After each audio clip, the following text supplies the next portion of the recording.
अगर मैं कहूं कि इस कहानी में सबसे तेज दिमाग किसी जासूस का नहीं बल्कि एक भेड़ का है तो शायद आपको यकीन नहीं होगा। लेकिन जब एक चरवाहे की रहस्यमयी मौत होती है तो पूरी पुलिस नाकाम हो जाती है और फिर शुरू होती है ऐसी जांच जिसने लाखों लोगों को हैरान कर दिया। ये कहानी है जॉर्ज हार्डी नाम के एक चरवाहे और उसके फार्म पर रहने वाली भेड़ों की। जॉर्ज उसी फार्म पर खड़ी एक कैरावैन में रहता है। उसने अपनी हर एक भेड़ का नाम रखा हुआ है। उनमें सबसे खास है सेबेस्टियन, जो सबसे बड़ा मेढ़ा है। वो कभी कभी कहीं निकल जाता है लेकिन फिर वापस भी लौट आता है। और फिर है लिली, जो पूरे झुंड की सबसे होशियार भेड़ है। जॉर्ज ये सारी बातें एक चिट्ठी में लिख रहा है। वो लिखता है कि वो हर दिन अपनी भेड़ों को खाना खिलाता है, उनका मनोरंजन करता है और समय पर दवा भी देता है। शाम होते ही वो उन्हें जासूसी और रहस्य से भरी कहानियां पढ़कर सुनाता है। जॉर्ज को लगता है कि भेड़ें बस कहानी सुनने का नाटक करती हैं, क्योंकि उसके हिसाब से वे उसे समझ ही नहीं सकती। लेकिन सच्चाई बिल्कुल उल्टी है। ये भेड़ें हर बात समझती हैं। वे आपस में चर्चा करती हैं कि कहानी में कातिल कौन हो सकता है। हर भेड़ की अपनी अलग राय होती है, लेकिन लिली तो 2 अध्याय पहले ही कातिल का पता लगा चुकी होती है। सच में वही सबसे होशियार भेड़ है। अगले दिन जब जॉर्ज कहानी पूरी करता है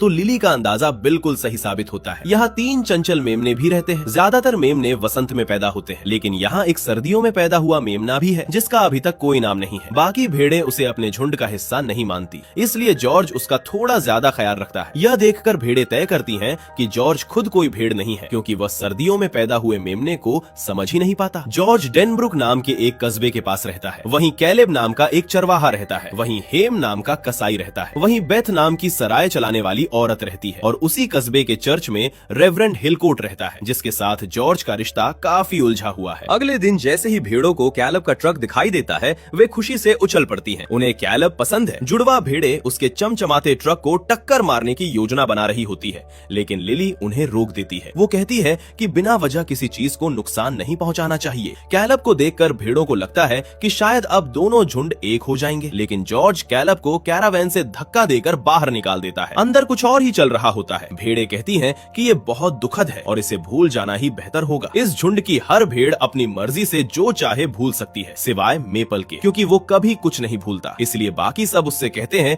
कि उन्हें ये बात दोबारा याद मत दिलाना। 3 की गिनती पर पूरा झुंड कैलब के आने की बात पूरी तरह भूल जाता है। इसी बीच एक पत्रकार स्थानीय सांस्कृतिक मेले की रिपोर्टिंग करने के लिए कस्बे में पहुंचता है। डाकघर में बेथ की नजर जॉर्ज की लिखी एक चिट्ठी पर पड़ती है, जो रेबेका हैम्स्टेड नाम की किसी महिला के नाम होती है। दोनों बातें करने लगते हैं और सोचते हैं कि गुलाब की खुशबू वाले कागज पर लिखी गई चिट्ठी जरूर प्रेम पत्र होगी। इसलिए बेथ चुपके से उसे डाक पहुंचाने वाली महिला के बैग से निकाल लेती है। तभी वह पत्रकार बेथ के पास आता है। मेले के नाम पर लगी सिर्फ 3 छोटी सी मेजें देखकर वो तुरंत निराश हो जाता है और कहता है, इसे मेला कहते हैं। उसका नाम इलियट मैथ्यू है। वो गजेट अखबार का एक छोटा सा पत्रकार है। काफी समय से किसी बड़ी खबर की तलाश में है, लेकिन उसके संपादकों ने उसे यहाँ भेज दिया है। उसे पूरा यकीन है कि इस जगह पर रिपोर्ट लिखकर उसे कभी तरक्की नहीं मिलने वाली। तभी लिली उसके पास आती है और उससे प्रवेश शुल्क मांगती है। उसे तो सिर्फ अपने काम से मतलब है। इलियट वहाँ से चला जाता है। उसी रात तेज बारिश और गरज के साथ तूफान शुरू हो जाता है। छोटे मेमने गरज से डर जाते हैं। तब सर रिचफील्ड उन्हें समझाता है कि आसमान के सारे बादल कभी भेड़े हुआ करते थे। जब वे देखते हैं कि जमीन सूख रही है तो घास और क्लोवर उगाने के लिए नाचने लगते हैं। यहाँ हर कोई मानता है कि भेड़ें कभी मरती नहीं है, बल्कि बादल बन जाती हैं। किसी को याद नहीं कि सिर्फ मेपल ही जानता है कि ये सब सच नहीं है, लेकिन फिर भी वो इस कहानी का साथ देता है। दूसरी ओर हिलकोट जॉर्ज द्वारा दिया गया पैसा तिजोरी में बंद कर देता है। हेम अपने कसाई वाले चाकुओं की धार तेज करता है और उधर बेथ जॉर्ज की चिट्ठी पढ़कर गुस्से से भर जाती है। ठीक उसी समय एलियट की कार एक पेड़ से टकरा जाती है। वो अपनी कार को वहाँ से टो करवा देता है, लेकिन जाते समय उसे दूर कहीं एक तेज रोशनी दिखाई देती है और फिर जॉर्ज के दरवाजे पर जोरदार दस्तक सुनाई देती है। अगली सुबह भेड़ें जागती हैं और बाहर निकलती हैं, जहां उन्हें जॉर्ज जमीन पर पड़ा हुआ मिलता है। लिली को लगता है कि ये कोई खेल है, लेकिन मेल जॉर्ज की धड़कन जांचता है और समझ जाता है कि वो मर चुका है। लिली मानने से इनकार कर देती है। उसका कहना होता है कि मरना जैसी कोई चीज नहीं होती, ये तो सिर्फ कहानियों में होता है। वो पूछती है कि क्या अब जॉर्ज भी बादल बन जाएगा। मेपल उसे बताता है कि नहीं, सिर्फ भेड़ें ही बादल बनती हैं। लिली अपना सिर जॉर्ज के हाथ पर रख देती है। धीरे धीरे पूरे झुंड को भी ये खबर मिल जाती है। अब जॉर्ज के बिना वे क्या करेंगे। लिली कहती है कि उन्हें जॉर्ज को भूल जाना चाहिए। मेपल लाख मना करता है, लेकिन 3 की गिनती शुरू होते ही सब उसे भूलने लगते हैं। तभी सेबेस्टियन वहाँ आ जाता है और कहता है कि वो अपने चरवाहे को इतनी आसानी से भुलाने नहीं देगा। सबको जॉर्ज को याद रखना होगा, क्योंकि एक सच्चे दोस्त को कभी नहीं भुलाया जाता। जॉर्ज ने एक बार उसके साथ इंसाफ किया था और अब वो उसका बदला इंसाफ देकर चुकाएगा। सेबेस्टियन उन्हें बताता है कि जॉर्ज ने उन सबको को सिर्फ उनकी ऊन के लिए पाला था और यहाँ की किसी भेड़ को ये तक नहीं पता कि ऊन के अलावा भी किसी भेड़ को पालने की कोई वजह हो सकती है। तभी एक छोटा मेमना सवाल पूछता है, जॉर्ज की हत्या क्यों हुई? रात की कहानियों में तो जो भी मरता है उसकी हत्या ही होती है। ये सवाल लिली के दिमाग में भी एक नई चिंगारी जगा देता है। थोड़ी ही देर में पुलिस पहुंच जाती है। केले बताता है कि सबसे पहले उसी ने जॉर्ज की लाश देखी थी। कसाई हेम भी वहां आ जाता है और जॉर्ज की भेड़ों को गिनना शुरू कर देता है। लिली सोच में पड़ जाती है, जॉर्ज बिना टोपी और रेनकोट पहने बारिश में बाहर क्यों निकला होगा? तभी उसकी नजर कैरावैन के अंदर रखे 2 गिलासों पर पड़ती है। इसका मतलब साफ था कि जॉर्ज के साथ वहाँ कोई और भी मौजूद था। तभी रिपोर्टर इलियट भी वहाँ पहुँच जाता है। वो जॉर्ज की तस्वीरें लेने लगता है, लेकिन ऑफिसर टिम उसे बताता है कि ये सिर्फ दिल का दौरा था, इसमें कोई बड़ी खबर नहीं है। टिम पहले ही कैरावैन के नीचे और आसपास देख चुका था, लेकिन इलियट के इशारा करने पर वो अंदर भी जाकर जांच करता है। टिम ने अपनी जिंदगी में इससे पहले ऐसा कोई मामला नहीं देखा था। इलियट ही सवाल उठाता है कि अगर जॉर्ज को दिल का दौरा पड़ा था तो वो बाहर क्यों आया? उसने भी उन 2 गिलासों पर ध्यान दिया था, लेकिन टिम बार बार यही कहता रहता है कि ये हार्ट अटैक का मामला है और जॉर्ज हार्डी की हत्या नहीं हुई। लेकिन लिली का कहना कुछ और होता है। उसके मुताबिक ये साफ तौर पर हत्या है। जॉर्ज से मिलने कोई ऐसा व्यक्ति आया था जिसे वो जानता था, उसी ने उसे कुछ पीने को दिया। जॉर्ज के शरीर पर किसी चोट का निशान नहीं था, इसलिए जहर दिए जाने की संभावना सबसे ज्यादा थी। और उसके हाथ पर लगा हरे रंग का दाग इस बात का संकेत था कि मरने से पहले वहाँ संघर्ष हुआ था। लिली कहती है कि रात की कहानियों की तरह यहाँ का पुलिस वाला भी बिल्कुल निकम्मा है, इसलिए अब इस हत्या की गुत्थी उन्हें खुद ही सुलझानी होगी। ये सुनकर सेबेस्टियन हंस पड़ता है। वो कहता है कि वे सिर्फ भेड़े हैं, इतनी समझदार नहीं कि हत्या की गुत्थी सुलझा सकें। वो लिली से कहता है कि भले ही वो दुनिया की सबसे होशियार भेड़ हो, लेकिन उसने अपनी पूरी जिंदगी में इस फार्म से बाहर की दुनिया देखी ही नहीं है, इसलिए ये मामला इंसानों पर छोड़ देना चाहिए। लेकिन लिली किसी की नहीं सुनती और सबको सुराग ढूंढने के काम पर लगा देती है। वो पूछती है कि क्या किसी ने यहाँ किसी को देखा था? तभी सर्दियों वाला मेमना कहता है कि उसने जॉर्ज का भूत देखा था। अंधेरा होने की वजह से वो साफ नहीं देख पाया, लेकिन उसकी खुशबू बिल्कुल जॉर्ज जैसी थी। तभी चर्च की घंटियां बजने लगती है। पूरे कस्बे की बैठक बुलाई गई थी और बात जॉर्ज की ही होने वाली थी, इसलिए भेड़े भी वहां जाने का फैसला करती हैं। लेकिन सेबेस्टियन उन्हें याद दिलाता है कि उनके खुरों ने आज तक घास के अलावा किसी और जगह कदम नहीं रखा है। वे कभी इस फार्म से बाहर नहीं निकले और सचमुच ऐसा ही होता है। जैसे ही लिली और मेपल सड़क के सामने पहुंचते हैं, डर के मारे वहीं जम जाते हैं। उनमें सड़क पर पैर रखने की भी हिम्मत नहीं होती। लिली तो डरकर वहीं लेट जाती है, लेकिन तभी वो देखती है कि एक मुर्गी बिना किसी डर के आराम से सड़क पार कर जाती है। ये देखकर लिली और मेपल एक दूसरे से सटकर हिम्मत जुटाते हैं और साथ साथ सड़क पार कर लेते हैं। लिली को पूरा विश्वास था कि ये मामला भी रात की कहानियों की तरह सुलझ जाएगा। दोनों कस्बे में पहुंच जाते हैं। वहाँ ऑफिसर टिम कहता है कि उसे जहर वाली जांच के बारे में कुछ भी बताने की अनुमति नहीं है। बस इतना सुनते ही सबको यकीन हो जाता है कि जॉर्ज की हत्या हुई थी। उसे यू ट्री के जहरीले फलों में पाए जाने वाले टैक्सीन नाम के जहर से मारा गया था। तभी एक कार आकर रुकती है और उसमें से एक खूबसूरत युवती उतरती है। टिम उसे देखते ही उस पर मोहित हो जाता है। उसी समय जॉर्ज की वकील लीडिया भी वहाँ पहुँच जाती है। वो युवती जॉर्ज की बेटी रेबेका हैंस्टेड होती है। टिम ने जॉर्ज की वसीयत के नीचे लिखे नंबर पर फोन करके लीडिया को बुलाया था, लेकिन उसने खुद वसीयत पढ़ी ही नहीं थी। लीडिया बताती है कि वो उसी दोपहर वसीयत पढ़कर सुनाएगी। बस ये जरूरी है कि रेवरेंड हिलकोट, कैलिब, बेथ, हेम, रेबेका और टिम जिनके नाम वसीयत में हैं, सभी वहाँ मौजूद रहे। लीडिया ये भी बताती है कि रेबेका अमेरिका में रहती है, लेकिन वो अपने पिता की मौत वाले दिन ही डेनब्रुक पहुंच गई है, यानी जिस रात जॉर्ज की हत्या हुई वो पहले से ही इस देश में मौजूद थी। लीडिया टिम की घबराहट देखकर तुरंत समझ जाती है कि ये उसकी जिंदगी का पहला हत्या का मामला है। उधर भेड़े भी किसी तरह वसीयत पढ़े जाने वाली जगह तक पहुंच जाती है। कमरे के अंदर टिम रेबेका से पूछता है कि क्या वो आज ही यहाँ पहुंची है या फिर पिछली रात जब जॉर्ज की हत्या हुई थी तब भी वो इसी देश में मौजूद थी। रेबेका जवाब देती है कि वो कल शाम ठीक 7 बजे इस देश में पहुंची थी, लेकिन आज से पहले कभी डेनब्रुक नहीं आई थी। भेड़े गौर करती हैं कि रेबेका के चेहरे पर हल्की सी मुस्कान है, लेकिन उसकी आंखों में डर साफ दिखाई देता है। तभी रेबेका रोने लगती है और कहती है कि उसे तो आज अपने पिता से मिलने आना था। उधर मेपल की नजर दूसरी खिड़की से दिखाई दे रही एक गाजर पर पड़ जाती है। उसे खाने की कोशिश में वो वहीं फंस जाता है। कमरे के अंदर रेबेका बताती है कि उसका एक जुड़वा भाई भी है जिससे वो कभी नहीं मिली और वो दक्षिण अफ्रीका में रहता है। तभी लीडिया वहाँ आती है और एलियट को बाहर निकाल देती है। वो कहती है कि उसका यहाँ कोई काम नहीं है। इसी दौरान सराय में सूखने के लिए रखे एक तकिए के खोल पर हरे रंग का एक दाग दिखाई देता है। लीडिया बताती है कि उसने जॉर्ज के बेटे पीटर को भी वसीयत पढ़े जाने के लिए बुलाया है। वो समझाती है कि 2 महीने पहले जॉर्ज ने अपनी पुरानी वसीयत की एक प्रति उसे भेजी थी, लेकिन आज वो नई वसीयत पढ़ेगी जो टिम को जॉर्ज की मेज पर मिली थी और जो उसकी मौत से सिर्फ 3 दिन पहले लिखी गई थी। उसमें जॉर्ज लिखता है कि वहाँ मौजूद हर व्यक्ति के साथ उसका कोई न कोई अधूरा हिसाब बाकी है। वो कहता है कि इस कमरे में इस समय एक मूर्ख, एक बुरा चरवाहा, एक वसंत का मेमना, एक सर्दियों का मेमना, एक शिकार और 2 हत्यारे मौजूद है। ये सुनते ही वहाँ मौजूद सभी लोग बहस करने लगते हैं कि आखिर हत्यारा कौन है और अगला शिकार किसे बनाया जाएगा। इसके बाद जॉर्ज अपनी वसीयत में अपने बेटे पीटर के नाम 300 एकड़ जमीन करता है, जो इस समय कैलेब को पट्टे पर दी गई है। वहीं रेबेका को वो अपने फार्म वाली बाकी 300 एकड़ जमीन, अपनी कैरावैन, अपना खलिहान और अपनी सारी भेड़ें सौंप देता है। पिछली वसीयत में जॉर्ज ने अपनी बाकी संपत्ति एक पशु कल्याण संस्था को देने का फैसला किया था, लेकिन इस नई वसीयत में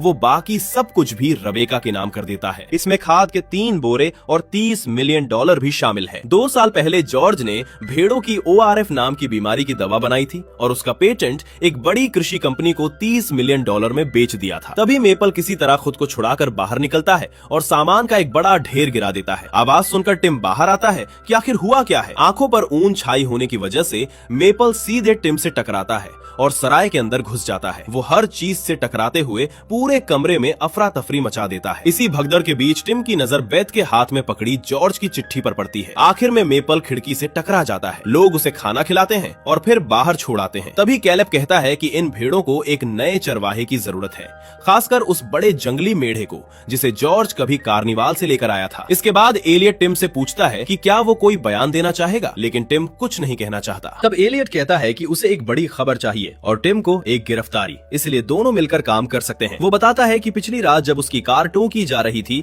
तब रात करीब 9 बजे उसने जॉर्ज के खेत के पास एक टॉर्च की रोशनी देखी थी। पोस्टमार्टम करने वाले डॉक्टर ने भी बताया था कि जॉर्ज की मौत रात 8 से 11 बजे के बीच हुई थी। आखिर दोनों साथ मिलकर जांच करने का फैसला कर लेते हैं। उधर भेड़े लिली से पूछती हैं कि उसने अब तक रहस्य क्यों नहीं सुलझाया।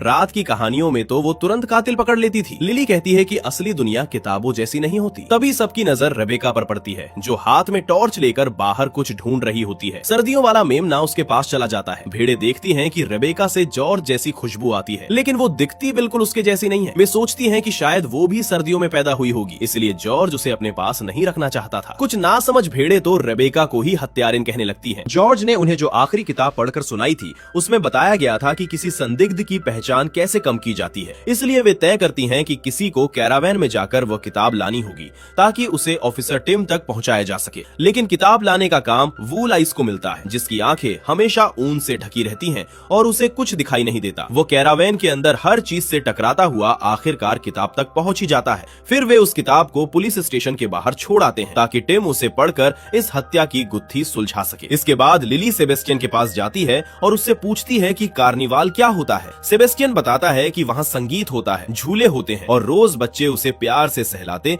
और खाना खिलाते थे। लेकिन जब वो बहुत बड़ा हो गया तो हर रात कार्निवाल वाले उसे एक घेरे में ले जाते, जहाँ उसे एक कुत्ते से तब तक लड़ना पड़ता था जब तक वो लहूलुहान ना हो जाए। फिर एक रात जॉर्ज वहाँ आया। उसने पैसे देकर उसे उन लोगों से छुड़ा लिया और अपने साथ ले आया। लिली पूछती है कि वो उस भयानक जगह तक पहुंचा ही क्यों, अपने झुंड के साथ क्यों नहीं था। सेबेस्टियन धीरे से बताता है कि वो भी एक सर्दियों में पैदा हुआ मेमना है और देर सबेर हर ऐसा मेमना अपने झुंड को छोड़कर कहीं न कहीं चला ही जाता है। अगली सुबह टिम अपनी खिड़की के बाहर खड़ी भेड़ों को देखता है और कहता है कि इस मामले में जब भी कुछ दिलचस्प होता है, ये भेड़ें जरूर दिखाई देती है। इलियट को लगता है कि टिम का दिमाग खराब हो गया है। तभी टिम उसे अपनी जांच की प्रगति दिखाता है। उसने एक चार्ट बनाया है जिसके जरिए वो पता लगाएगा कि 5 संदिग्धों में से किसके पास हत्या करने का साधन, मकसद और मौका था। साधन यानी यू ट्री का जहर, जो चर्च के आसपास हर जगह मौजूद है। लेकिन सबसे मजबूत मकसद सिर्फ रेबेका के पास दिखाई देता है, क्योंकि पूरी दौलत उसी को मिलने वाली थी। अब टिम को सिर्फ ये पता लगाना है कि इन तीनों चीजों का मालिक कौन था, क्योंकि वही असली हत्यारा होगा। ये सब टिम ने उसी किताब से सीखा था। अब वो एक एक करके सबसे पूछताछ शुरू करता है। टिम का मानना था कि हत्यारा वही होगा जिसका नाम जॉर्ज की वसीयत में है, क्योंकि जॉर्ज खुद शाकाहारी था। इसके बाद टिम बेथ से उस चिट्ठी के बारे में पूछता है, लेकिन बेथ कहती है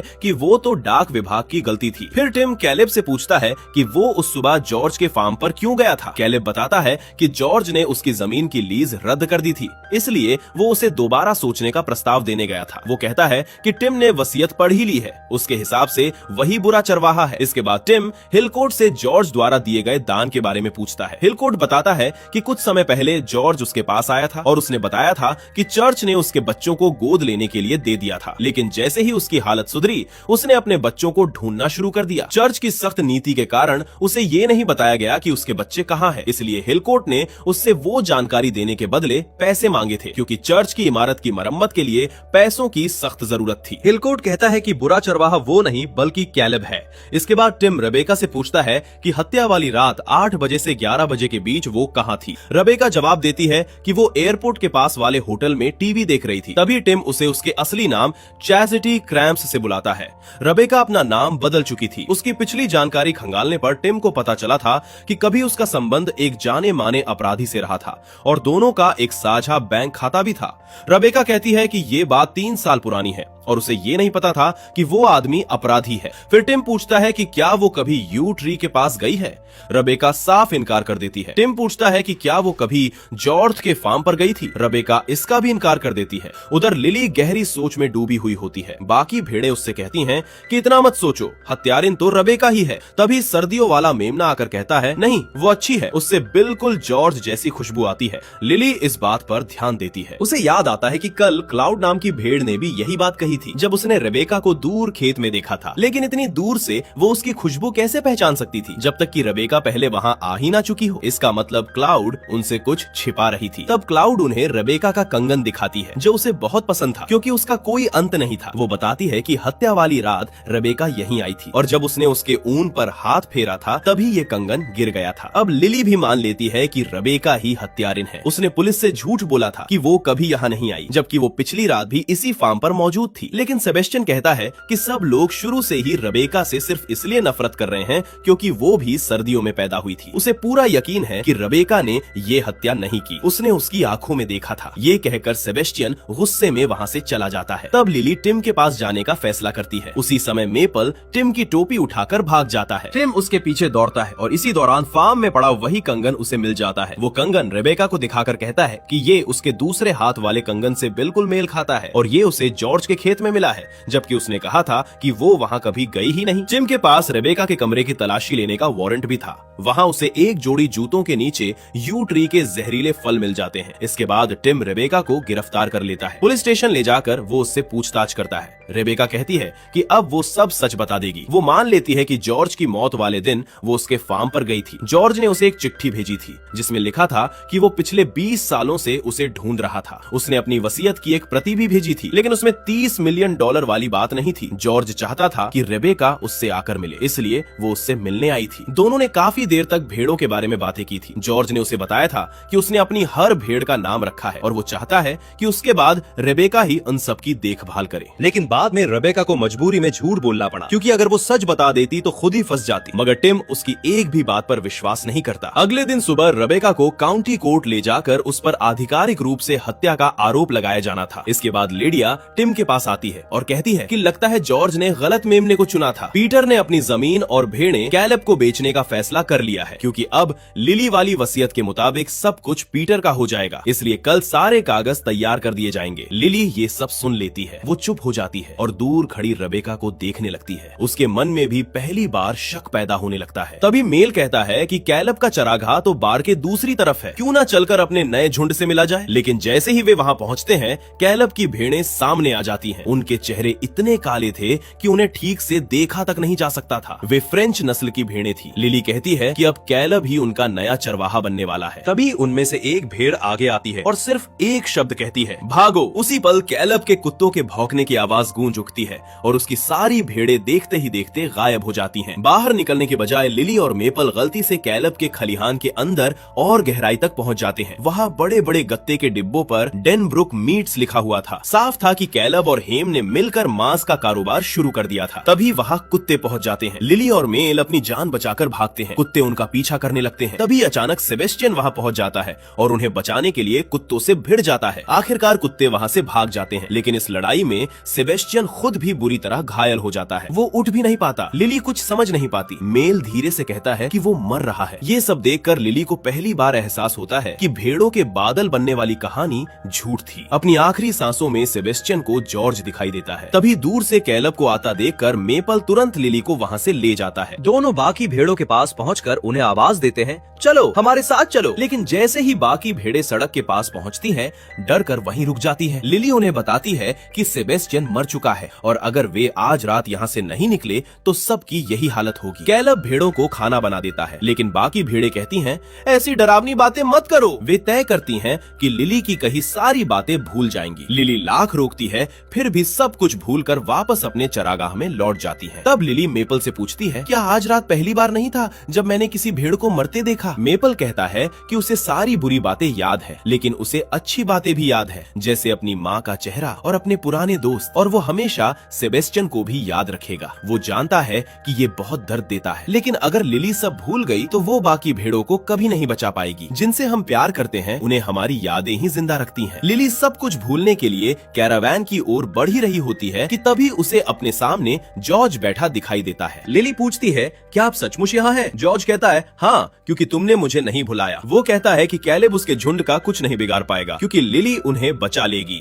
अगर वो असली हत्यारे का पता लगा ले तो रेबेका को पूरा झुंड मिल जाएगा और सब सुरक्षित हो जाएंगे। लेकिन लिली समझ नहीं पाती कि वो ये कैसे करेगी। तभी अचानक उसे जॉर्ज के हाथ पर लगा हरे रंग का दाग याद आता है। उसी पल सारी बातें उसकी समझ में आ जाती हैं। अब उसे पता चल जाता है कि असली हत्यारा कौन है। उसे ये भी समझ आ जाता है कि वो घास का दाग नहीं था। तभी सर्दियों वाला मेमना भी उसकी मदद के लिए आ जाता है, वही मेमना जो कभी कुछ नहीं भूलता। लिली पहले उसकी एक टांग पीले रंग में डुबोती है, फिर दूसरी टांग नीले रंग में। इसके बाद वो मेमना पुलिस स्टेशन पहुंचता है। रेबेका ये सब देख रही होती है। वो मेमना जमीन पर कुछ लकीरें बनाता है और लिली उसे इशारों से रास्ता दिखाती रहती है। अगली सुबह टिम वहाँ आता है और उन निशानों को देखता है। रेबेका उसे बताती है कि ये सब एक मेमने ने बनाया है और वो किसी दूसरी भेड़ के कहने पर ऐसा कर रहा था। टिम देखता है कि जॉर्ज से जुड़ी दो रेखाएं बनी हुई हैं। एक तरफ रेबेका थी और दूसरी तरफ पीले रंग के बीच हरा रंग बना हुआ था, लेकिन उसे इसका मतलब समझ नहीं आता। जैसे ही वो उसे मिटाने के लिए हाथ फेरता है, पीला और नीला रंग मिलकर उसके अपने हाथ पर